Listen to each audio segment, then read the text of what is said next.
অনেক সময় ধরে বা আপনি যদি দীর্ঘদিন ইনকাম করতে চান তাহলে আপনি ইউটিউবকে বেছে নিন। আর অল্প সময়ের মধ্যে যদি ভালো ইনকাম করতে চান তাহলে আপনি ফেসবুক বেছে নিন।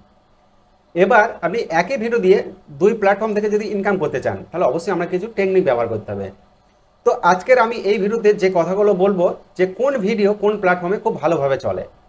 তো আই হোপ এই ভিডিওটা প্রথম থেকে একদম লাস্ট পর্যন্ত দেখবেন এবং ভিডিওটা দেখার পর আপনি নিজে নিজে ডিসিশন নিতে পারবেন যে আপনি ইউটিউবে কাজ করবেন না ফেসবুকে কাজ করবেন। তো চলুন ভিডিওটাকে শুরু করি। ফেসবুকের ইনকাম বর্তমানে খুবই কম।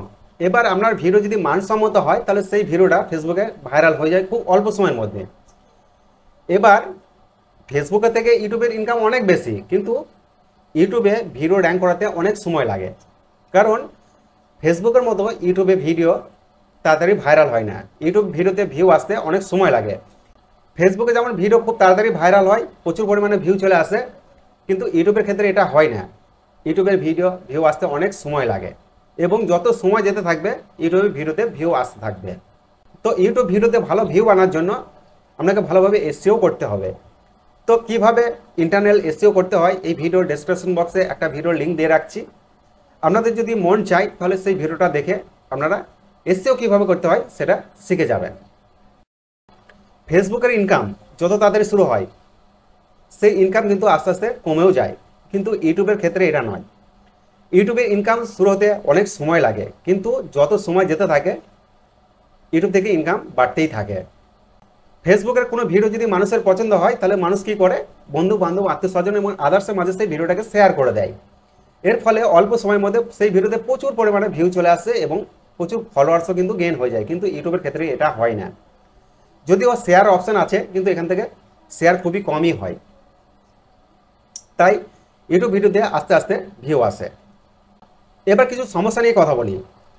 সমস্যার বেলায় ফেসবুক একদম স্ট্রং, কারণ আপনি যদি সামান্য ভুলও করে থাকেন তাহলে আপনার মনিটাইজেশন স্টপ বা পেজ বা প্রোফাইল সেটাকে টার্মিনেট করে দেবে, কিন্তু ইউটিউবের ক্ষেত্রে এটা নয়।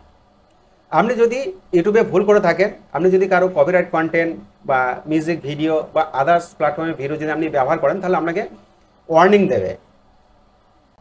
এবং আপনি যদি একই ভুল বারবার করতে থাকেন তাহলে আপনার চ্যানেলকে 7 দিনের জন্য ফ্রিজ করে দেবে।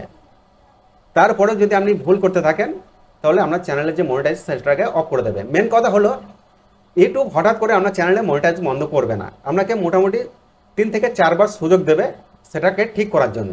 এর মধ্যে যদি আপনি ঠিক করে নিতে পারেন তাহলে ভালো কথা, তাহলে আপনার চ্যানেলে মনিটাইজ থাকবে। আর যদি আপনি ঠিক না করতে পারেন, একই ভুল করতে থাকেন, তাহলে আপনার চ্যানেলে মনিটাইজেশন বন্ধ করে দেবে। আবার ফেসবুক কী করে, তাদের ইচ্ছা মতো আপডেট নিয়ে আসে। আমার মনে হয়, আমার যে ব্যক্তিগত মত, ফেসবুক কখন কী করবে নিজেরাই জানে না।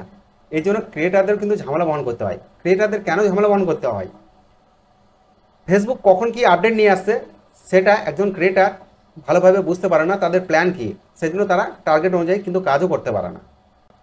এর দিক থেকে ইউটিউব কিন্তু সম্পূর্ণ আলাদা। ইউটিউব 2018 সালে ফেব্রুয়ারি মাসে একটা আপডেট নিয়েছিল যে 1000 সাবস্ক্রাইবার এবং 4000 ঘন্টা ওয়াচ টাইম লং ভিডিওর ক্ষেত্রে যদি আপনি 365 দিনে পূরণ করে দিতে পারেন তাহলে বিনা ঝঞ্ঝাটে আপনার চ্যানেল কিন্তু মনিটাইজ হয়ে যাবে। আর 2018 সাল থেকে 2025 পর্যন্ত, মানে এখনও পর্যন্ত সেই একই আপডেট নিয়ে আসছে। এবার দীর্ঘ 6 বছর পর ইউটিউব আর একটা আপডেট নিয়ে এসছে মনিটাইজেশনে, সেটা হচ্ছে যে শর্ট ভিডিওর ক্ষেত্রে আপনি যদি 90 দিনে 10 মিলিয়ন ভিউ পূরণ করে দিতে পারেন তাহলে, বা তার আগেও যদি আপনি পূরণ করে দিতে পারেন তাহলে বিনা ঝঞ্ঝাটে কিন্তু আপনার ইউটিউব চ্যানেল মনিটাইজ হয়ে যাবে। এছাড়াও ইউটিউব ফাঁকে ফাঁকে যে আপডেটগুলো নিয়ে আসে, টেকনিক্যাল যে আপডেটগুলো, সেগুলো ক্রিয়েটারদের খুব কিন্তু হেল্প করে। এবার কথা বলি কোন ভিডিও কোন প্ল্যাটফর্মে খুব ভালোভাবে চলে। দেখুন, ফেসবুকে রিলস ভিডিও, এন্টারটেনমেন্ট ভিডিও এবং ফানি ভিডিও, এই ভিডিওগুলো খুব ভালোভাবে চলে। কারণ ফেসবুকে যারা ভিডিও দেখতে আসে তারা কিন্তু কিছু শেখার জন্য আসে না, তারা ফেসবুকে মজা করার জন্য আসে এবং টাইম পাস করার জন্য আসে। কিন্তু ইউটিউবের ক্ষেত্রে এটা নয়। একজন দর্শকের যখন কোনো ভিডিও দেখার প্রয়োজন মনে হবে তখন কি করবে, সে ডাইরেক্ট ইউটিউব ওপেন করবে এবং ইউটিউব সার্চ বারে গিয়ে সেই রিলেটেড অনুযায়ী, মানে তার চাহিদা অনুযায়ী সেই ভিডিওটাকে সে সার্চ করবে এবং তার প্রয়োজন অনুসারে সেই ভিডিওটাকে দেখবে। মানে ইউটিউবে যারা আসে তারা কিছু শেখার জন্য আসে এবং কিছু জানার জন্য আসে। এর জন্য ইউটিউবে কি হয়, টিউটোরিয়াল ভিডিও এবং এডুকেশন পারপোজ যে ভিডিওগুলো হয় সেই ভিডিওগুলো খুব ভালোভাবে চলে। আর এর জন্য গুগলের পর ইউটিউবকে পৃথিবীর বৃহত্তম সার্চ ইঞ্জিনও কিন্তু বলা হয়। এবার চলে আসে আমি মূল কথাতে। কিভাবে কাজ করলে আপনি ফেসবুকে এবং ইউটিউবে দুটো থেকেই ইনকাম করতে পারবেন। দেখুন, আপনি ইউটিউবের জন্য যে লং ভিডিওগুলো ক্রিয়েট করবেন, সেই ভিডিওর যে মেন পার্টগুলো, সেই পার্টগুলো কেটে কেটে আপনি ফেসবুকের রিলস হিসেবে আপলোড করুন। অবশ্যই ভালো রেজাল্ট পেতে আপনাকে রিলসের যে থাম্বনেল সেটা কিন্তু আপনাকে বানাতে হবে। তবে আপনি যদি প্রয়োজন মনে করেন বা আপনি যদি চান, তাহলে পুরো লং ভিডিওটাও কিন্তু আপনি ফেসবুকে আপলোড করে দিতে পারেন। সেক্ষেত্রেও কিন্তু আপনি ফেসবুক থেকেও ইনকাম করতে পারবেন। তো এই ভিডিওতে যে ইনফরমেশনগুলো আমি দিলাম, আশা করি ব্যাপারটা অনেকেই বুঝতে পেরেছেন। তো ভিডিওটা যদি ভালো লাগে তাহলে অবশ্যই ভিডিওতে লাইক করবেন, চ্যানেলটাকে সাবস্ক্রাইব করতে ভুলবেন না।